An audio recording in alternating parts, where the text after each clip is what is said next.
What is up, Rapid Potential YouTube? Welcome to today's video. Probably one of the cooler things we've got for the 4-rotor build, literally, the cooler, is the oil cooler setup for the 4-rotor. Working with Saki Bomb Garage right back here to run their new dual thermostatic smart oil coolers on the 4-rotor. It's one of the most important things about running any car, especially a rotary engine car, is keeping your oil temperature and your coolant temperature under control. So for us, oil temperature, rotary engines, all that oil right inside the rotors gets super hot. It's very important to have an efficient oil cooler setup. What Saki Bomb Garage has done is taken that to the next level. So this is about your standard Setrab 25-row oil cooler.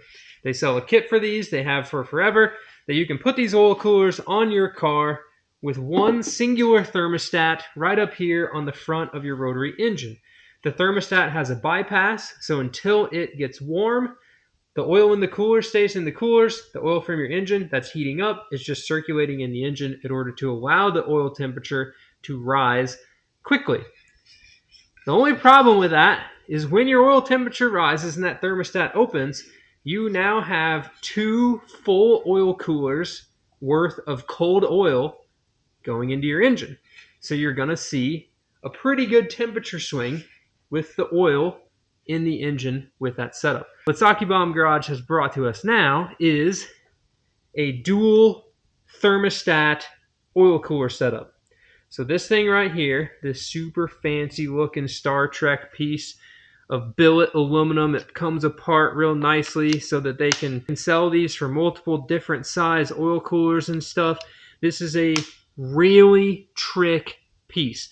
This piece right here mounts to the top of your standard oil cooler, like so. It looks super trick up on top of the oil cooler, but what this now does, hot oil comes out of the engine, runs through each cooler. The thermostat will bypass that oil until it's up to operating temperature, and then it's going to turn on the first cooler in line because that thermostat is going to open first. Then you're only going to have this small volume of oil that's cool come into your engine.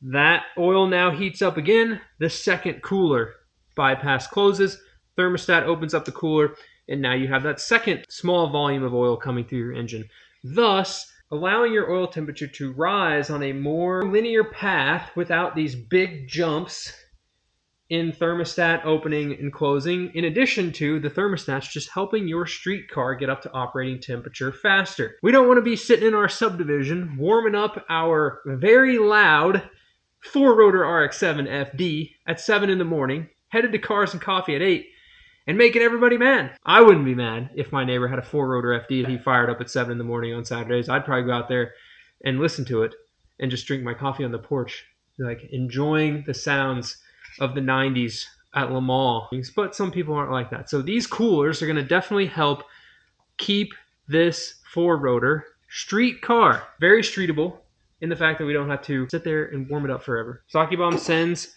these super trick brackets. One of the things that's really nice is Heath over there, if he wouldn't have texted me a picture of these things installed, the actual mounting bracket instructions that they have on their website for the other oil coolers, the brackets are a little bit different for their new kit, these nice laser cut aluminum brackets. So I was stoked to have the picture. To mention, Saki Bomb Garage, if you have any questions, give them a call. They will answer your questions, getting stuff sent out to you. Let's get these brackets situated on here, and I'll show you what the front of this car looks like with the dual oil coolers.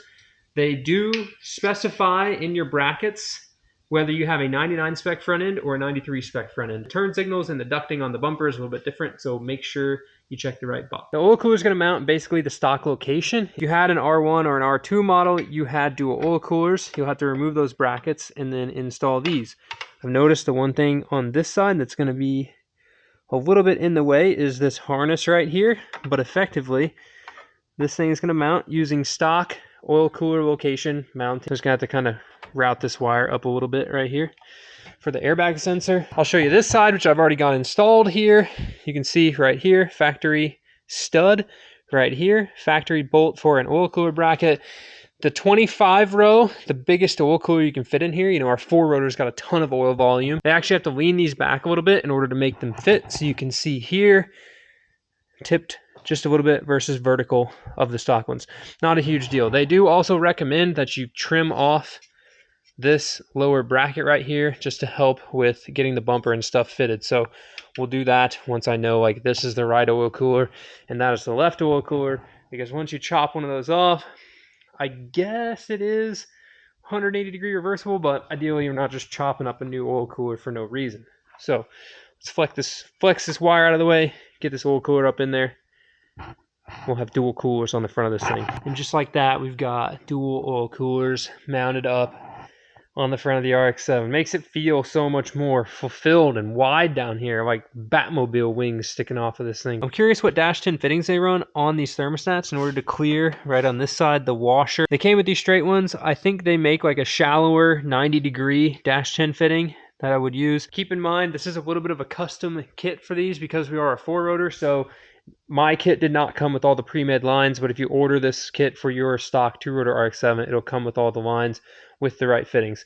I'm just going to have to make my lines go through here because obviously my engine's further forward, so my front line is going to be shorter and my rear line should be the same length. So ultimately, one line is different, but not a huge deal.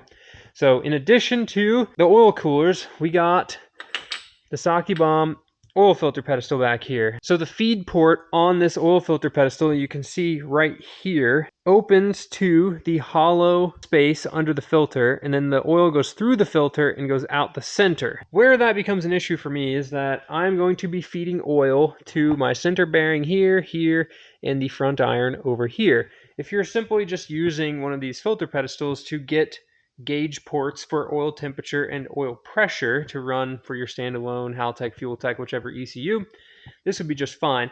However, for me, because I'm feeding bearings oil, that oil is pre my oil filter. So we really want to make sure that the bearings get oil after the filter. So this piece, super trick piece. For Deals Gap, this might be on there with a filter on it, but we are going to be adding a remote mounted oil filter over here on the right side of the frame rail, just underneath the air conditioner compressor, and that is going to be a pre-filter for the engine. So whenever I feed my center bearings, the front iron, everything, all the redundant oil lines that I have externally routed, all those oil lines get clean, filtered oil, plus the 4-rotor, kind of a behemoth. It's kind of going to use a lot of oil volume, and these little baby stock RX-7 filters, probably not ideal. So we'll be able to run a nice, big, small block Chevy, huge filter, just like what I've got on the RX-7 over there. So now that everything is pretty much mocked up in the engine bay, exhaust is done, radiator stuff is done, it is time to start stripping this entire car all the way back apart. So one of the things, when you're doing all this crazy work to your car, nobody wants to look in here and see a crusty, dirty engine bay with this beautiful piece of 4-rotor artwork in it. So we're going to be repainting the bay white to match the outside of the car, which means I have to remove everything from in here. So let's get all of this torn down so that we can see what this bay looks like when it's empty, and then you guys will also be able to see how I modified the subframe once I get the engine up and out of here. Isn't Blaston's low? That's not for a demo. That's not true.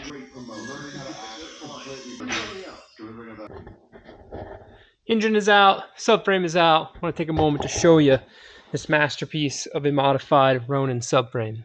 So up here, I cut the circular bar and recessed this section. So I welded a piece of flat plate in here, ground it all down smooth. Looks super nice. That gives me about an extra 3/8 of an inch of clearance for the front of the 4-rotor oil pan. So it's not that this oil pan is some factory oil pan that we're using for any sort of build on the project. It's literally a custom oil pan. Just so happens that how it was built, I set the engine mounts up back here so that the pan barely cleared this bar without my recess, and then I recessed it down. So that gives me 3/8, quarter of an inch, 3/16 of an inch-ish clearance from the pan to that bar. The full function engineering, they are the soft engine mounts, but it shouldn't let the motor move that much that we would contact up here. And I built this back section here to hold the engine. So this is a piece of some 1-inch round bar back here. There's some smaller 3/4 inch round bar that makes this little pedestal with some flat plate on top of it. So this should be more than enough. Also, it braces the suspension points at the back of the subframe here and here across. So this Ronin subframe is the builder subframe, so it comes raw, no engine mounts or anything on it.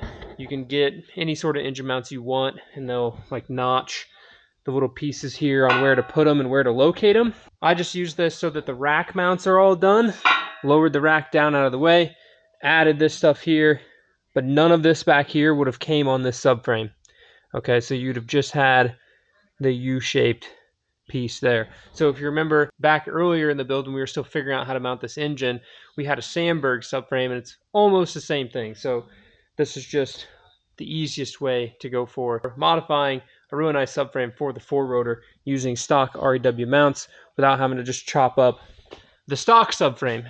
So next step is put the subframe back in the car, and I will get this thing set on the ground, and I'm going to rip all the rest of this stuff out of here. So next time you see this engine bay, it's all going to be super bare, white, stripped, all these parts nicely labeled to what goes where so that I don't forget where everything goes. I'm not a huge FD expert when it comes to knowing every single piece of an FD RX-7, like I know every single piece of a first-gen RX-7. So we got a little bit to learn, but nothing we can't tackle. Feels like the very beginning of this project again. Why am I taking apart such a nice mint condition 1994 Chase White FD, especially like being super tedious to take the cowl trim off. A lot of times when windshields get put in these things and then you put the cowl trim on right away, some of your windshield glue will actually get stuck to the cowl trim. So you really have to be careful, you know. Fragile 30-year-old plastic, removing that. I still have a couple things left to take out of here. ABS wheel speed sensors. I'm going to leave the wire kind of tucked into the engine bay for transport, just so we don't run the wire over and end up like ripping it apart and then I have to fix it. But so that's why those are hanging there. I still have to get in here and strip this. Really don't want to tear up these super fancy titanium bolts or the tops of the Ohlins here. Probably set this on the ground, and whenever I roll it outside to get down and dirty in this engine bay and get all this stuff cleaned, stripped to bare metal, I'll pull the nuts off the top of the Ohlins and put a nice like radiator hose or something around this. So same with all these rubber hood bumpers here. Tape all those up. We could probably get them out and put them back in. They don't seem like they're that crazy, but generally speaking, taking them out, you run the risk of tearing them up. And I don't know if I can get new ones for the FD in time for Deals Gap, so we'll leave those in there and paint around them unless Calvin has some super magical way to remove those, being the body shop master. So aside from that, it's interesting to see that there's two 10mm bolts here that don't really go to anything except for kind of holding this plate down, but they're painted. So we're going to paint over them again, just like factory. Same on this side. It's kind of under the headlight bucket. I don't think you're going to see it at all. But everything down in here, the whole front of this, the sides, we'll make a tape line, probably the edge of this fender apron right here. And then the tape line will cut over to this pinch weld, run down the pinch weld. Bottom of the windshield, we'll repaint the hood hinges so they look fresh. We still have a good bit of prep work, meaning all of the prep work on the bottom of the hood. So we're going to be respraying the bottom of the hood white as well. Because there's paint on the top of the hood, it's hanging on the wall as I'd show you. But because there's paint on the top of the hood, we're going to break our rule and we're not going to strip the bottom of the hood to bare metal. If we were painting the top of the hood as well, then we would strip all of it to bare metal and redo everything. But since we don't know what kind of bodywork has been done to the top of the hood, meaning is there any filler in it, these hoods are aluminum, so they're kind of a pain to fix, especially if you have hail damage or any other kinds of dents and dings. We really don't want to mess up the outside paint on the car. So we're just going to do a light, good old scuff clean for the bottom and respray that. This hood does have the big matte thing on the bottom as well, so we'll be removing that, repainting all of it. Ideally, I prefer to have the hoods without the matte, especially if you paint them. If the bottom of your hood's kind of nasty, then you can put the matte on it and try to hide some of it. But otherwise, everything has come apart pretty well. The one big issue I'm kind of we'll have a solution for it, but it's just going to make painting this bay kind of a pain in the butt. Is I really thought that the wiring harness wasn't this huge giant loop and that it just ended over here where all these relays were at. However, it connects back in under the dash on the passenger side of this car. So we're going to have to find a way to hang this in here. Probably lift it up somehow on like an A-frame in the paint booth. And we're going to have to paint around it because I am not fixing to take this dash apart and get everything. You know, this isn't a full restoration, guys. This is a engine bay restoration. So, yeah, we're going to have to work around that harness, which is less than ideal, but we can make it happen. You know, on the rotary truck right behind you guys, was able to really work around the steering box. So we painted this engine bay with the steering box in there, and we were able to clean by hand and get everything really well prepped around the steering box without taking the steering box out. So I think we can work around that harness. I don't think it's going to be too big of a deal. Got a little bit, like I said earlier, of prep work to do up here. So this is just like hastily tacked in here. But basically what I did, in order to fit the factory radiator further forward with my brackets, this front crash bar would have been, you can see it would have been this tall, about a half an inch longer. And if you see this pinch weld right here, there would have been a pinch weld hanging below it.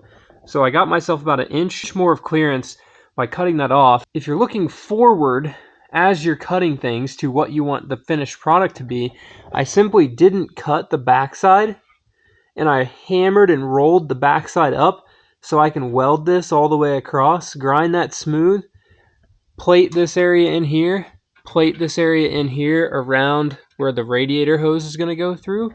And once we paint this, it's going to look basically factory. Like, unless you had one right next to it to compare it to, you would only see this big hole.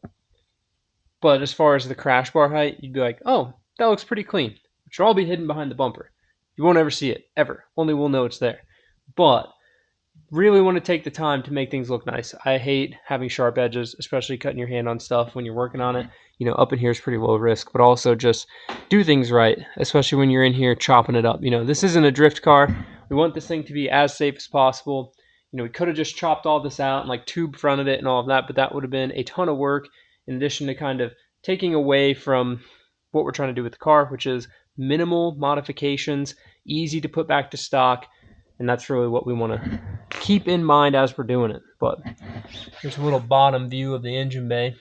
Same thing back there, which is really far away, is the fuel lines and the brake line to the rear of the car. So this whole area right here, we'll bend these lines down a little bit, probably take that bracket off, bend these down, and we'll tape a nice line around where the radius of the tunnel starts and go around the back of the trans. When I lower the jack, the whole power plant frame and transmission is going to go down. So I'll be able to create some more space in here, but we'll probably paint back to, you can see where my finger's at, this edge right here. So we'll get white paint all back in there. You know, we're not going to be painting all the way down the tunnel, right? So we'll mask all that off. We'll have paper and stuff down in there to keep from getting overspray on anything under the car. Hate overspray too. It's kind of hard when you're friends with somebody who's a body shop guy, because now every single body shop mistake, you know all of them, and it just drives me up the wall to see overspray on control arms or overspray on wiring harnesses and all that stuff, knowing that it takes 5 extra minutes to make it that much better. So moving over here, AC stuff staying under the dash. So we can peel the edge of this back a little bit, and then you put the tape behind the rubber there, and then you won't get any overspray on the rubber, which is super tricky. So otherwise, mostly stripped. I got to pull the wiper arms, not necessarily out of the cowl because it's a pain in the butt, but I'm going to take the bolts off for the wiper arms and drop them down into the cowl so we can tape off those holes. We'll back tape all of this so we don't get any crazy overspray down in here as well, even though, like I said, y'all will never see it, but I'll know it's there, which means we have to do it right. So otherwise, everything is looking pretty fresh on here. No crazy rust that we uncovered. A little bit of a chipmunk nest back here in the corner, but still dirt, just dirty, no rust down in there. You know, when we get in here and prep all this, a lot of this old seam sealer is going to be coming off. So as we're stripping it down to metal and stuff, but we'll go through, It's pretty easy. They just brush this on here.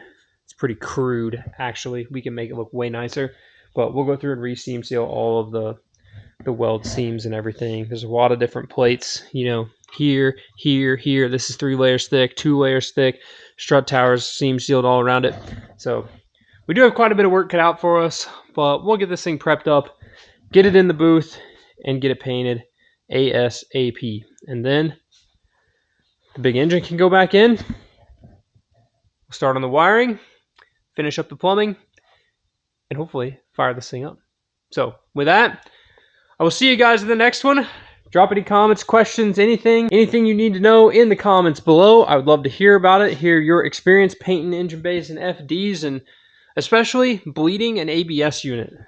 Getting all this apart over here, I've kept everything very organized as far as which brake line goes to where and all of that, and tried to not like let all of the brake fluid drain out of the ABS unit or the brake master cylinder, etc. So hopefully it comes back. All of my buddies that we're going to have these are like, 1 or 2 good ABS stops, getting it to, you know, try to halt the brakes with the computer, and it should be pretty much bled. So hopefully we can get all that stuff cleaned up and looking nice as well. But with that, thank you guys so much for watching. We'll see you guys in the next one. Keep it rad. Letty, the sun's going down. Is it you cold? Huh? You cold? Not an epic sunset today, but good sunset nonetheless. My dad broke the bush hog, so I got to fix the back of the bush hog today. So we've been clearing some stuff here at the ranch to plant more trees. Pretty stoked. Nice little oak tree farm, oak and walnut stuff going back there. And then some pecan trees we're going to plant up here. So the Indiana DNR sell trees in the spring for a reasonably cheap price. I think $40 for about 100 of them, and they're like little Harry Potter wand sized trees. So we usually plant 300, 400, 500 every year, or try to at least. Planted a bunch down in Tennessee. In addition, my end of the video rambling, I've been driving the Radix 7 and it's sick, but tonight the Radix 7 has to get put away because the yellow car becomes insured, legal, drivable tomorrow.